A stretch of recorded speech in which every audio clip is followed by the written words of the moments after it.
Hello বন্ধুরা, কেমন আছো সবাই? আশা করি সবাই ভালো আছো। তো দেখো, নতুন একটা ভিডিও নিয়ে চলে এলাম আবারও। তো সকালবেলা দেখো এক বালতি কাপড় ধুয়ে নিয়ে ছাদে চলে আসছি আমরা দুজনে। তো দেখো, কাপড়গুলো আমি কিন্তু ধুইনি, সে ধুইছে আর সে নাড়তেছে। আমি নাস্তা বানাইতেছিলাম। তো তো মনে করলাম যে যাই দেখে আসি সে কি করে, এতগুলা কাপড় নিয়ে গেছে। তো আসে দেখি সব কাপড় নাড়া হয়ে গেছে, তো আমি একটু ভিডিও নিয়ে নিচ্ছি। আর এদিকে দেখো, আমাদের কাছে ফুলগুলো তুলে নিয়ে নিয়ে আসতেছে। আমি স্নান করে তারপরে হচ্ছে পূজা করবো এই কারণে। আর সে আগেই কাপড়গুলো ধুয়ে স্নান করে নিল, কারণ হচ্ছে সারা সপ্তাহে বাবুদের ড্রেস এগুলো না ধুলে আর একটু সকালবেলা মেঘ মেঘ করতেছে, তো তাই তাড়াতাড়ি ধুয়ে দিছে। আর এদিকে দেখো, আমার নাস্তা বানানো শেষ হয়ে গেছে। আমি ওদের সবজি আর রুটি দিয়ে দিয়েছি।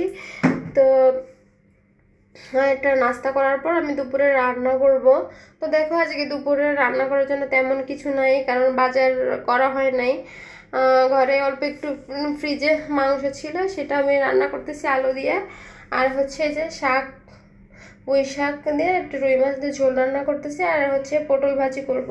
তো দেখো বন্ধুরা, আমার রান্না কিন্তু কমপ্লিট হয়ে গেছে। তো দেখো, এদিকে খাবার জন্য, দুপুরের জন্য আমরা সবাই অপেক্ষা করতেছি।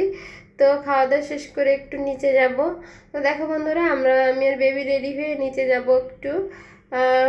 তো বাবুকে বলছি যে তুমি পড়ো, আমরা একটু নিচ দিয়ে ঘুরে আসি। তো দেখো, নিচে আসছি। তো মনে হলো এই শাকগুলা তুলবো। এগুলো হচ্ছে পিয়েল শাক, এগুলো খুব পছন্দ আমার।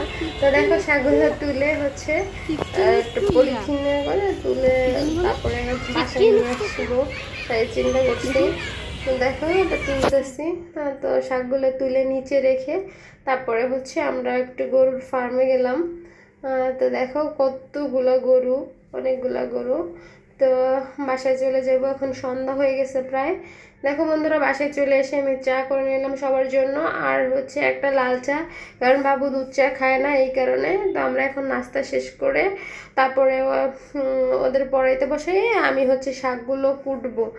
তো দেখো বন্ধুরা, আমরা নাস্তা শেষ করে এই যে আমি শাকগুলো কুটতেছি। ভিডিওটা ভালো লাগলে লাইক করবে, কমেন্ট করবে, শেয়ার করবে, সাবস্ক্রাইব